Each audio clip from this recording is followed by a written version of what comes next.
Você está no canal de leituras da Thelma. O livro de hoje chama-se Jane Eyre, de Charlotte Brontë. Narração: Thelma Schinkerman. Continuação do capítulo 34. A primeira vez que encontrei o Sr. John sozinho, depois desta conversa, estive tentada a falar no assunto, mas parecia precisar tão pouco de simpatia que, em vez de me atrever a oferecer-lhe, me arrependi de ter lhe manifestado anteriormente. De resto, tinha perdido o hábito de conversar com ele, porque a sua frieza me arrefecia. Esquecera a promessa de me tratar como irmã, e agora que me reconhecera, de fato, como parente, a nossa intimidade era muito menor. A distância maior do que quando me falava como professora da escola, e nada mais. Quando me recordava da confiança que existia entre nós nesse tempo, não podia perceber a presente frieza. Por conseguinte, fiquei admiradíssima quando, erguendo a cabeça, se voltou para mim e me disse: Como vê, Jane, ganhei a batalha. Tem certeza de que a ganhou? Ou esse triunfo não se parecerá mais com uma nova derrota? Nunca terá forças para outra vitória semelhante. Nunca mais terei de travar uma luta desse gênero. Tenho o caminho livre, graças a Deus. E depois desta declaração, voltou aos seus papéis. À medida que a nossa vida, ou seja, a minha e a das minhas primas, se estabilizava e voltávamos aos nossos trabalhos e estudos, o Sr. John passou a ficar mais tempo em casa, instalando-se junto de nós horas seguidas. Enquanto Mary desenhava e Diana prosseguia o programa de estudo que traçara, eu entregava-me ao estudo do alemão. Quanto a ele, saboreava os encantos de uma língua oriental, cujo conhecimento se tornava útil aos seus projetos.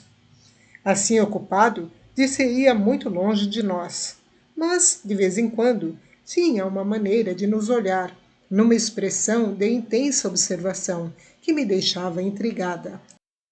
Se alguma de nós levantava a cabeça, desviava imediatamente a vista. Por outro lado, mostrava-se sempre satisfeito quando me via sair para a acostumada visita à escola de Morton, mesmo quando estava mau tempo. Se as irmãs tentavam dissuadir-me, troçava de sua solicitude e animava-me a cumprir a minha tarefa a despeito da fúria dos elementos. A Jane é corajosa e forte. Pode suportar o frio, a neve ou a chuva como qualquer de nós. Tem uma constituição robusta e maleável, própria para suportar as variações do tempo. Quando regressava, cansada, encharcada até aos ossos, nunca me queixava, porque notava que lhe desagradava. Acima de tudo, prezava a energia e a força de vontade. Certa tarde, porém, estava constipada e resolvi ficar em casa. As irmãs foram a Morton para me substituir, e nós dois ficamos no escritório. Ele a estudar a tal língua oriental e eu a traduzir o alemão.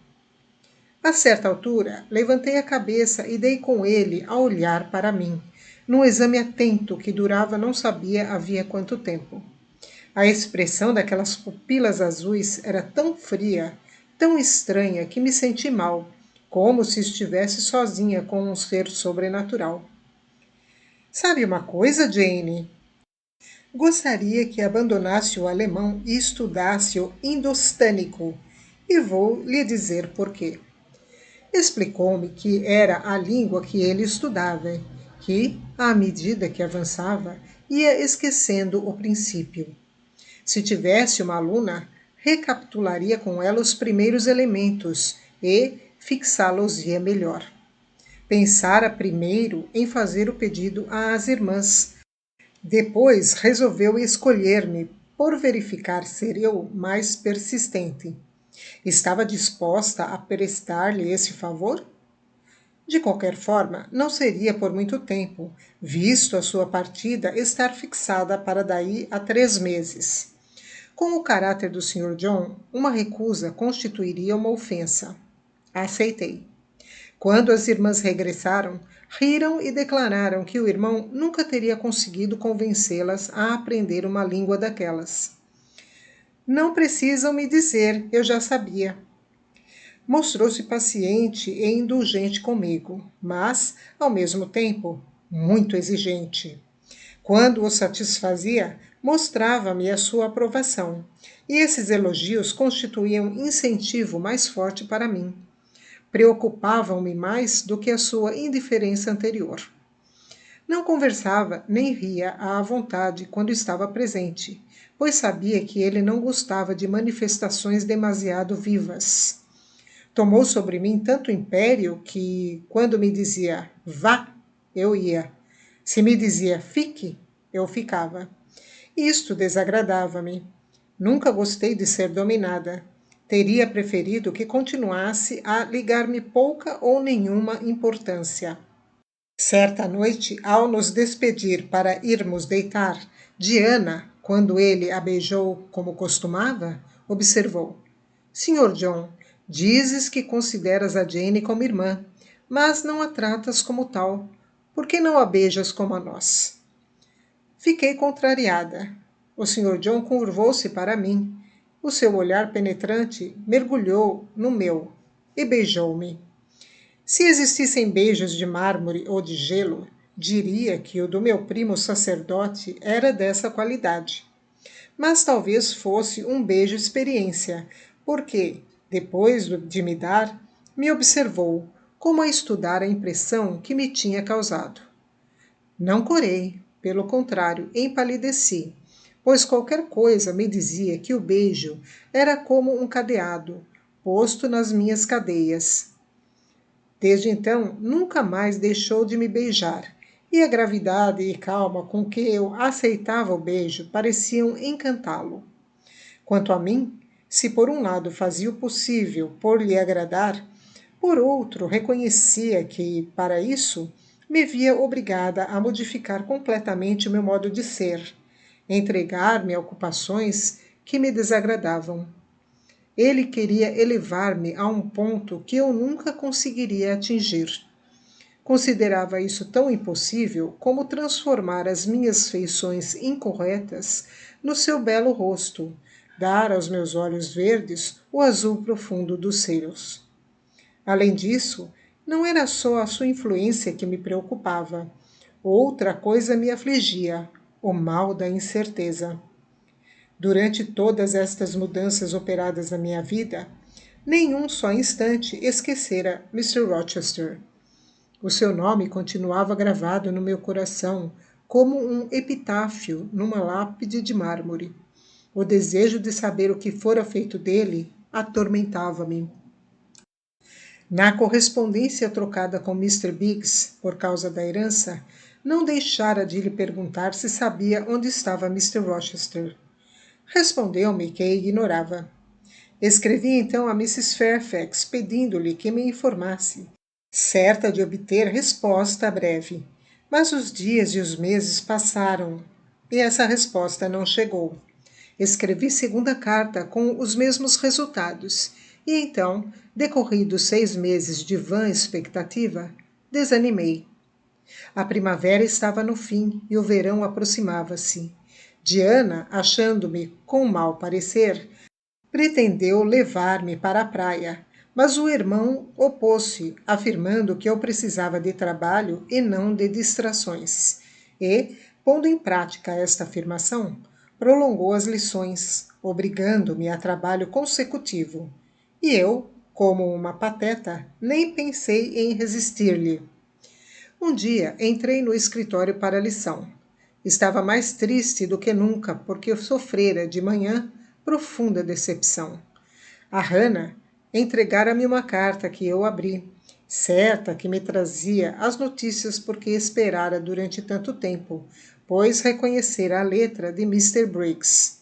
Fiquei nervosa e, enquanto tentava ler, no começo da lição, a voz sumiu-me e as lágrimas saltaram-me dos olhos. Paciente, o Sr. John não me interrogou e contentou-se em dizer-me: Descanse um bocadinho, Jane, e tente acalmar os nervos. E, Enquanto eu me esforçava por engolir os soluços, conservou-se calmo, observando-me como um médico que vigia a crise de um doente, a reação com que já contava. Quando sosseguei, prossegui a minha tarefa e consegui concluí-la. Então, fechou o livro e declarou: Agora vamos dar um passeio, os dois sozinhos. Vá vestir o casaco, saia pela porta da cozinha e espere por mim no atalho de Marsh Glen. Eu já lá vou ter. Nunca conheci meio termo nas minhas relações com pessoas de caráter oposto ao meu, sabendo impor-me. Submetia-me completamente até ao momento em que a revolta se justificava. Então, lançava-me com ardor em ninguém mais rebelde do que eu. Como até ali não havia razões para me revoltar, acompanhei meu primo durante 10 minutos, sem trocarmos palavra. O vento soprava fraco. O céu estava límpido, a atmosfera impregnada com o perfume da charneca. No vale, o regato corria, cintilando ao sol, refletindo as tintas suaves do firmamento. À medida que avançávamos, pisávamos uma relva macia e verdejante, esmaltada pelas florzinhas campestres, brancas ou amarelas como estrelas. Ao fundo, as montanhas formaram como que uma muralha, por onde o atalho penetrava e se perdia.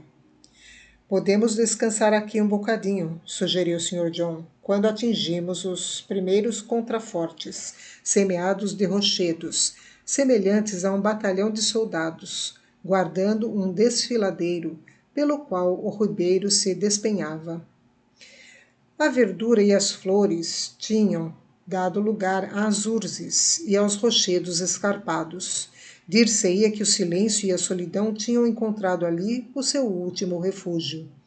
Sentei-me numa pedra. O Sr. John ficou de pé diante de mim, espraiando a vista pelo vasto horizonte, como se, com o olhar, se despedisse de tudo. Recordarei estas montanhas em sonhos, quando dormir nas margens do Ganges, e mais tarde, quando mergulhar num sono mais profundo, junto de um rio mais negro. Estranha manifestação de amor do patriota austero pela sua terra natal. Depois, sentou-se ao meu lado e, durante meia hora, não trocamos uma palavra. Decorrido esse tempo, voltou a falar. Jane, parto dentro de 6 semanas. Já marquei passagem no navio que larga para a Índia em 20 de julho. Bem, Deus o proteja, porque vai trabalhar a sua obra. Sim, é essa a minha alegria e a minha glória. Sirvo um Senhor infalível. Não parto, guiando-me pelas leis humanas, incompletas e erradas, debaixo das ordens dos meus semelhantes, pobres bichinhos da terra. O meu rei, o meu legislador, o meu chefe é o onipotente, o todo-perfeito. Estranho que todos os que me rodeiam não ardam no desejo de se me reunirem e lutarem à sombra da mesma bandeira. Não falo dos fracos, mas daqueles que são dignos da tarefa e competentes para a cumprirem. Bem, não devem ser muitos. Não, mas se os encontramos, devemos incitá-los, desenvolver-lhes os dons que Deus lhes outorgou, fazer-lhes ver que o seu lugar está nas fileiras dos eleitos do Senhor. Se possuírem esses dons, não será o próprio coração o primeiro a falar? Objetei. Tinha a impressão de que uma rede maléfica ia me envolvendo e tremia com receio de ouvir uma palavra que fosse o fecho fatal dessa rede.